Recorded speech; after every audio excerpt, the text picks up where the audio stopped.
চলো বন্ধুরা, তোমাদের আজকে দুপুরে মেনুটা আজকে দেখিয়ে দিই। আর এখানে করেছি দেখো মাছ ভাজা আর ভাত, প্লেন সাদা ভাত আর মাছ ভাজা। এখানে করেছি দেখো অল্প করে একদম ডাল সিদ্ধ, কারণ ডাল সিদ্ধ আমাদের বাড়িতে কেউ খায় না, ওই জন্য অল্প ডাল সিদ্ধ করেছি।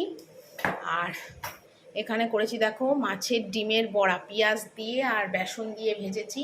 এটা নিরামিষ ভেজেছি, আমার শাশুড়ি খায় না, তো সেই জন্য ওনার জন্য নিরামিষভাবে ডিমের বড়া করেছি। একটু পেঁয়াজ কুচি বেশি ছিল, রেখে দিয়েছি। আর এটা মাছের তেল, নুনটাও এক্সট্রা ছিল, রেখে দিয়েছি। আর এখানে করেছি দেখো কাতলা মাছের সর্ষে পোস্ত বাটা দিয়ে কাতলা মাছ করেছি, কালো জিরে কাঁচা লঙ্কা ফোড়ন দিয়ে। আর এখানে করেছি দেখো পুঁই শাকের তরকারি।